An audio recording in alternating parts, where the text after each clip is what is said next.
ఆంధ్రప్రదేశ్లో ప్రజాస్వామ్య ప్రభుత్వం స్థానంలో ముఠాల పాలన కనిపిస్తుందని వైఎస్ఆర్ కాంగ్రెస్ పార్టీ అధ్యక్షుడు వైఎస్ జగన్మోహన్ రెడ్డి మండిపడ్డారు. 2 నెలలుగా ఏపీ అంటేనే రాజకీయ హింసకు మారుపేరుగా మారిపోయిందని, పరిస్థితుల్లో ఏమాత్రం మార్పు రావడం లేదని ఆవేదన వ్యక్తం చేశారు. ప్రభుత్వ పెద్దల ప్రోత్సాహంతో జరిగే ఘటనలు, అధికారంలో తమ పార్టీ ఉందనే ధీమాతో చేస్తున్న దాడులు, రాజకీయ ప్రేరేపిత దుశ్చర్యలు రాష్ట్రంలో ప్రతిరోజు జరుగుతూనే ఉన్నాయి. నంద్యాల జిల్లాలో నిన్న రాత్రి జరిగిన హత్య, ఎన్టీఆర్ జిల్లా జగ్గయ్యపేటలో జరిగిన దాడి ఘటనలు వీటికి నిదర్శనం. ప్రజలకు ఇచ్చిన హామీలను చంద్రబాబు నిలబెట్టుకోలేకపోవడంతో ఎవరూ ప్రశ్నించకూడదని, రోడ్డుపైకి రాకూడదని ప్రజలను, వైఎస్ఆర్సీపీ నాయకులు, కార్యకర్తలను భయభ్రాంతులకు గురి చేయడానికి ఇలాంటి దుర్మార్గాలకు పాల్పడుతున్నారు. బాధితులకు అండగా ఉంటూ పోరాటాన్ని కొనసాగిస్తామని ఆదివారం ఆయన సామాజిక మాధ్యమం ట్విట్టర్లో పోస్ట్ చేశారు. విశాఖపట్నం రైల్వే స్టేషన్ లో ఆగి ఉన్న కోర్బా ఎక్స్ప్రెస్ లో ఆదివారం ఉదయం అగ్ని ప్రమాదం చోటు చేసుకుంది. రైల్వే అగ్నిమాపక సిబ్బంది వెంటనే స్పందించి అగ్ని కీలలను అదుపులోకి తీసుకొచ్చారు. ప్రమాద సమయంలో రైల్లో ప్రయాణికులు లేకపోవడంతో ప్రాణ నష్టం జరగలేదు. B7 AC బోగిలో షార్ట్ సర్క్యూట్ జరగడమే ప్రమాదానికి కారణమని ప్రాథమికంగా అంచనా వేస్తున్నారు. ఈ ఘటనపై తూర్పు కోస్తా రైల్వే విచారణకు ఆదేశించింది. కోర్బా ఎక్స్ప్రెస్ ఉదయం 6:30 గంటలకు విశాఖ స్టేషన్లోని 4వ నెంబర్ ప్లాట్ఫామ్ కు చేరుకుంది. దాని మధ్యాహ్నం 2 గంటలకు విశాఖ కడప తిరుమల ఎక్స్ప్రెస్ కు నడుపుతారు. నిర్వహణ కోసం రైలును కోచింగ్ యార్డ్ కు తరలించేందుకు సిద్ధమవుతున్నారు. ఉదయం 9:20 గంటల సమయంలో B7 బోగి నుంచి పొగ రావడాన్ని RPF క్యాటరింగ్ స్టాల్ సిబ్బంది గమనించారు. వారిచ్చిన సమాచారంతో రైల్వే అధికారులు, అగ్నిమాపక సిబ్బంది హుటాహుటిన అక్కడికి చేరుకున్నారు. బోగి నుంచి దట్టమైన పొగ రావడంతో లోపలికి వెళ్ళడానికి వీలు పడలేదు. Hero Allu Arjun, director Sukumar combination లో తెరకెక్కుతున్న చిత్రం పుష్ప 2. ఈ సినిమా గురించి నిర్మాత బన్నీ వాసు ఆసక్తికర వ్యాఖ్యలు చేశారు. పుష్ప మొదటి భాగం సూపర్ హిట్ అయిన తర్వాత సీక్వెల్ లో చాలా మార్పులు చేసినట్లు చెప్పారు. సుకుమార్ కు పుష్ప ప్రత్యేకమైన చిత్రం. సీక్వెల్ లో తీయాలని నిర్ణయించుకున్నప్పుడు కథలో చాలా మార్పులు చేశారు. అందుకే షూటింగ్ ఆలస్యం అవుతుంది. ఈ ప్రభావం అల్లు అర్జున్ రానున్న చిత్రాలపై పడింది. ఆయన తర్వాత ప్రాజెక్టుల గురించి ఆగస్టులో ప్రకటించే అవకాశం ఉంది.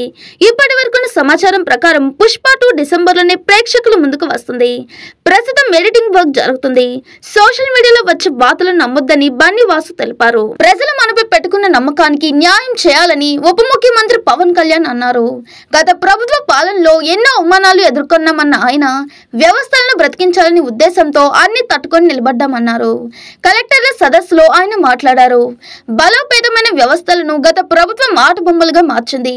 పాలకులు ప్రజలకు జవాబుదారీగా ఉండాలి. పాలన ఎలా ఉండకూడదో గత 5 ఏళ్ల పాలన తెలియజేసింది. గ్రామ పంచాయతీలను బలోపేతం చేసే దిశగా ముందడుగు వేస్తున్నాం. ఒకే రోజు రాష్ట్రంలో 13,326 గ్రామ పంచాయతీల్లో ఉపాధి హామీ గ్రామ సభలు నిర్వహిస్తున్నాం. పైలట్ ప్రాజెక్టుగా మొదటిగా పిఠాపురం నియోజకవర్గంలో చేపడతానని పవన్ అన్నారు.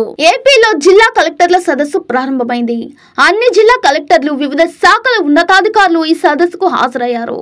CM Chandrababu, deputy CM Pavan Kalyan, మంత్రులు పాల్గొన్నారు. వెలగపూడి సచివాలయంలో ప్రారంభమైన సదస్సులో సీఎం చంద్రబాబు అధికారులకు దిశానిర్దేశం చేయనున్నారు. గిరిజన ప్రాంతాల అభివృద్ధి లక్ష్యంగా అక్కడి ప్రజల స్థితిగతులపై సమగ్ర సర్వే చేయాలని రాష్ట్ర ప్రభుత్వం నిర్ణయించింది. ఆయా ప్రాంతాల్లో ఆధార్, రేషన్ కార్డులు, నివాస గృహాలు, తాగునీటి వసతులు, రహదారులు, వ్యవసాయం సహా అన్ని వివరాలను సేకరించనుంది. ఇందుకోసం ప్రత్యేక యాప్ను రూపొందిస్తుంది. ఆగస్టు 7న సర్వే ప్రారంభించి 20వ తేదీలోపు పూర్తి చేయనుంది. బీసీలకు స్వయం ఉపాధి రుణాలను పునరుద్ధరించడంతో పాటు బీసీ భవన్, కమ్యూనిటీ హాల్ నిర్మాణానికి స్థలాల గుర్తింపు, కేంద్ర ప్రాయోజిత పథకాల ద్వారా రాయితీ రుణాల మంజూరుపై దృష్టి సారించింది. ప్రస్తుతం సోషల్ మీడియాలో ఎక్కడ చూసినా మురారి హవా కనిపిస్తుంది. మహేష్ బాబు, సోనాలి బింద్రే జంటగా కృష్ణవంశీ దర్శకత్వంలో వచ్చిన ఈ కుటుంబ కథా చిత్రం మరోసారి బిగ్ స్క్రీన్ పై అలరించేందుకు సిద్ధమైంది. మహేష్ పుట్టినరోజు సందర్భంగా ఆగస్టు 9న దీన్ని రిలీజ్ చేయనున్నారు. ఈ విషయాన్ని చిత్ర బృందం ప్రకటించినప్పటి నుంచి ఇందులోని పాటలు, సన్నివేశాలు ట్రెండ్ అవుతున్నాయి. తాజాగా ఈ చిత్రం రిలీజ్ కాకముందే కలెక్షన్ లో రికార్డు నెలకొల్పింది. ప్రీసేల్ టికెట్ బుకింగ్స్ ఓపెన్ చేయగా హాట్ కేకుల్లో అమ్ముడిపోయాయి. దీంతో అత్యంత వేగంగా ₹1,00,00,000 వసూలు చేసిన సినిమాగా మురారి రికార్డ్ క్రియేట్ చేసింది. ఈ హవా ఇలాగే కొనసాగితే ప్రపంచ వ్యాప్తంగా అడ్వాన్స్ బుకింగ్స్ ద్వారానే 2 కోట్లు రాబట్టే అవకాశం ఉంది. 13 ఓవర్లకు 95, ప్రత్యర్థి నిర్దేశించిన 241 పరుగుల లక్ష్య ఛేదనతో భారత్ స్కోరుది. ఇలాంటి జట్టు ఓడిపోతుందని ఎవరు ఊహించి ఉండరు. అదిను 32 పరుగుల పరుగుల తేడాతో పరాజయం పాలవడం గమనార్హం. మిడిల్ ఆర్డర్ బ్యాటింగ్ వైఫల్యంతో భారత్కు ఓటమి తప్పలేదు. బౌలింగ్లోనూ కాస్త పొదుపుగా వేయాల్సిన అవసరం ఉందనేది క్రికెట్ వర్గాల సూచన. రోహిత్ శర్మ దూకుడుగా ఆడి మంచి ఆరంభం ఇచ్చాడు. ఆ తర్వాత వచ్చిన బ్యాటర్లు ఘోరంగా విఫలమయ్యారు. శ్రీలంక యువ బౌలర్ వాండేసే దెబ్బకు భారత్ వెల్వెల్లాడింది. ఈ ఓటమిపై తాము సమీక్షించుకుంటామని భారత్ కెప్టెన్ రోహిత్ స్పష్టం చేశాడు.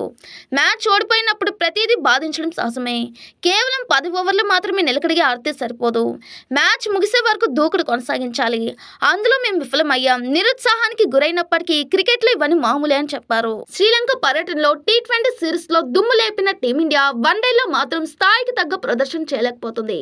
3 మ్యాచ్ల సిరీస్ లో భాగంగా ఇప్పటికే తొలి వన్డే టైగా మొగిగా రెండో వన్డేలో భారత జట్టు పరాజయం పాలైంది. లక్ష్య ఛేదనను ఘనంగా ఆరంభించినప్పటికీ అనూహ్య రీతిలో లంక చేతిలో 32 పరుగుల తేడాతో ఓడిపోయింది. హెడ్ కోచ్ గా బాధ్యతలు చేపట్టిన తర్వాత గౌతమ్ గంభీర్ మార్గదర్శనంలో భారత క్రికెట్ జట్టు తొలిసారి లంక పర్యటనకు వెళ్ళింది.